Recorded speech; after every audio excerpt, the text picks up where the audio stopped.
Okay, do you want to hear a really funny joke? This is the third time I've tried to record this fucking video. Oh boy, okay, alright. We're gonna make this happen. We're gonna make this happen with the power of Jesus Christ and hope. Uh,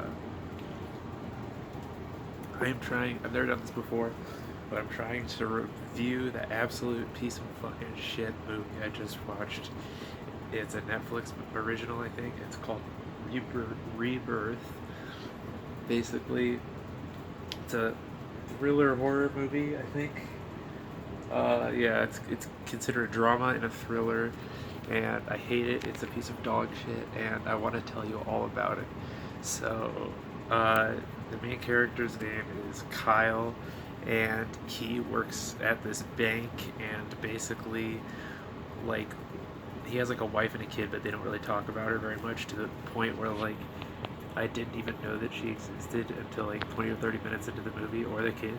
They're like a huge part of it. And basically, uh, there's like the main character Kyle's like working at his office one day at his like office job at this like banking company, and his piece of shit friend Kyle shows up, who he hasn't seen since college, and he's like, "Hey man, you remember that fucking thing we wrote back in college?" And it was like the manifesto, and it was like these three rules that were like, I can't remember what they were. I just tried to zoom through the whole movie. I can't find it, but it was like basically like, stay true to yourself, no authority figures, and don't put the camera to your face when you're making YouTube video.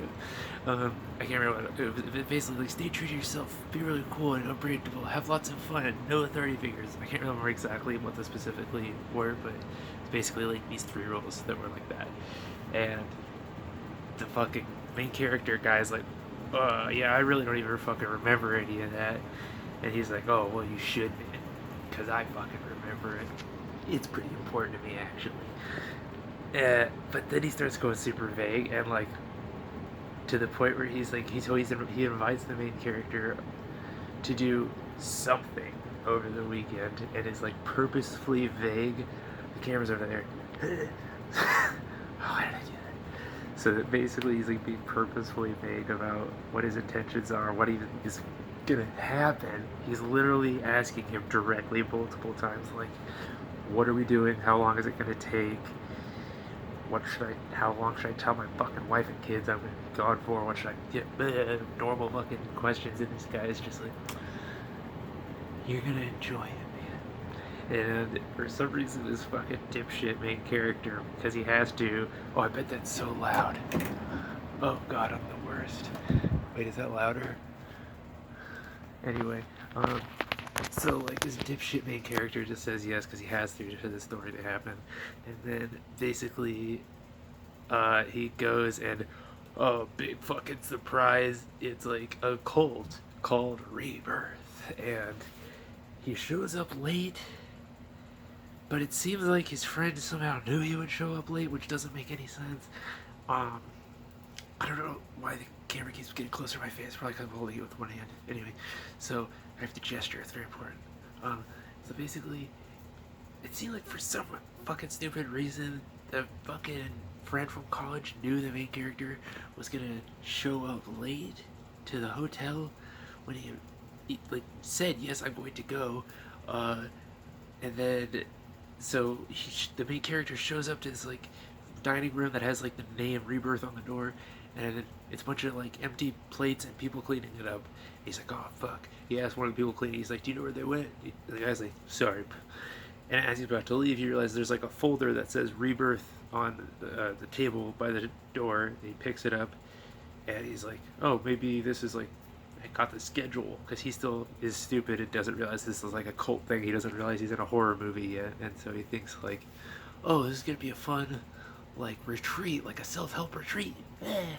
And so he thinks this is gonna be like the schedule and stuff like that. And so he takes it and he goes to his car and he opens it and he gets like some weird message from his friend and a room key. And he takes it and he goes, because it's at a hotel, he goes to the room, he opens it up. Some stupid, anyway, basically, none of that fucking matters. He ends up at the place it's all super fucking obvious he's going to some weird cult thing that, even though they keep saying, oh, the main rule is that you're free to leave whenever you want, blah blah blah blah, tell us that you want to leave and we'll just let you leave, just like that fucking movie, apartment 1080 or whatever the fucking thing is, where the fucking girl goes to the apartment and it's a weird cult and they fucking hammer her fucking hands into the wall and shit. It's basically just like that. It's like, hey, just so you know, we're gonna let you go whatever we want. But also, it's very obvious through any fucking, like, subtext that you could read if you fucking had a blindfold on that they're not gonna let you go if you ask. And so, yeah, he goes because he's stupid, because he's a main character and he needs to make the story go. And basically, I'm talking so much.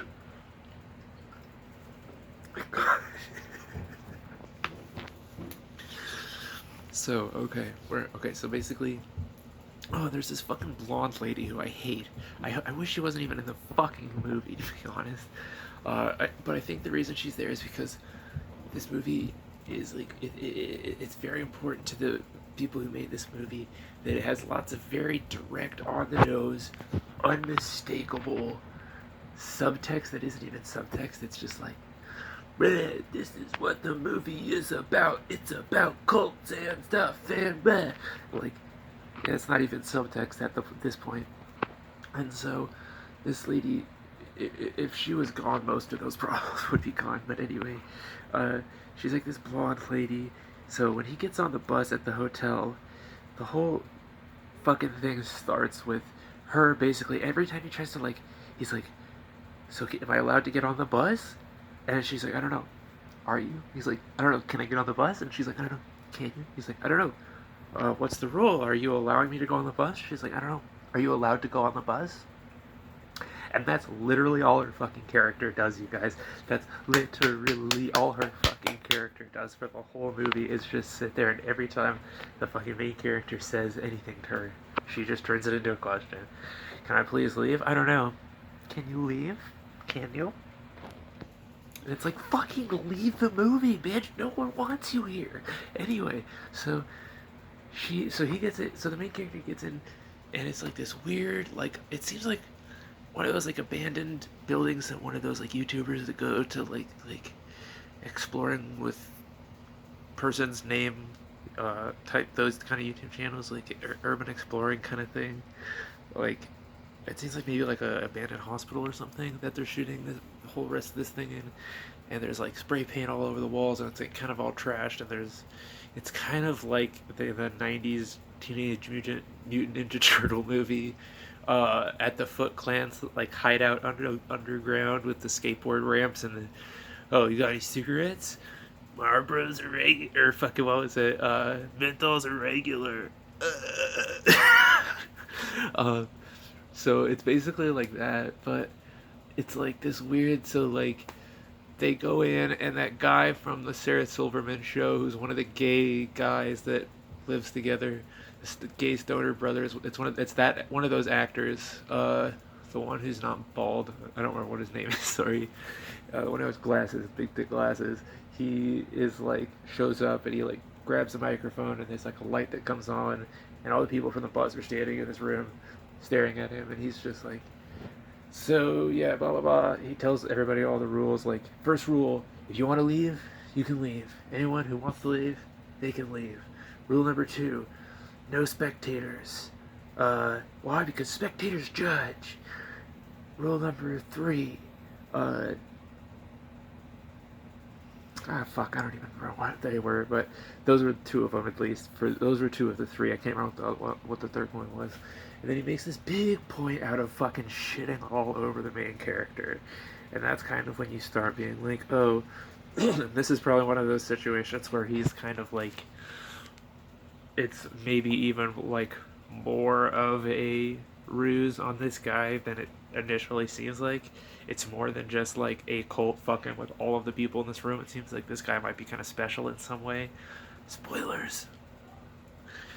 Anyway, so basically, the lady gave everybody a chance to, like, she was like, so if you want, we can pull this bus over and you can get off and I'll call a cab for you right now. Does anyone want that?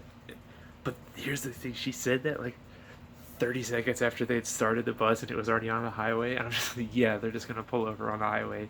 And I think that might have been like a metaphor for the fact that like they probably, if somebody had said, "Get me off the bus," they probably would have done what they did for the rest of this movie, which is just acted really weird towards them until they eventually felt awkward enough to stop asking to leave. I think that might have been like foreshadowing. I'm not really sure. It might have just been stupid. That's how I feel about a lot of this movie. I can't tell if it's like really deep or really stupid. I don't know. Oh god, why am I pointing the camera at my fucking chin? Jesus Christ, the world's gonna know.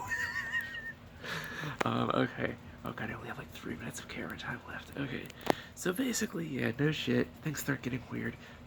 There's all these rooms. The idea of this place is there's all these rooms, and you go to the room. Uh, Everybody needs something different, so all the rooms need to be different. So you can just walk around. If you don't like the energy, you can leave, and uh, there's all these different things happening in these different rooms, and different groups of people. First one he goes into, it's super fucking awkward. He walks in, everyone's in a circle.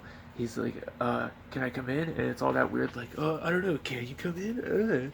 And then so he's like, eventually, like, okay, he comes in, he sits down, and this lady starts being like, "Okay, let's start. Okay, I feel an energy. Oh, it's an angry energy. Who the fuck brought this into the room?" It freaks out, and this guy, "Oh, I'm so sorry. I'm so sorry. Can you tell me? Do you remember when this negative energy started?" And the lady's like, "I'm so sorry. I'm so sorry." And he's like, "I think I know. Can I say it?" She's like, "Yeah." And he just goes, "I think it's when the fucking asshole walked in the room like a wet fart." It was just like, okay. And then he said something to the guy about sit next to her and listen to her tell you how angel's cock tastes or cum. Something about an angel's cock or cum and how it tastes. Oh lord, I don't have any time left. Basically, it's a dog shit movie.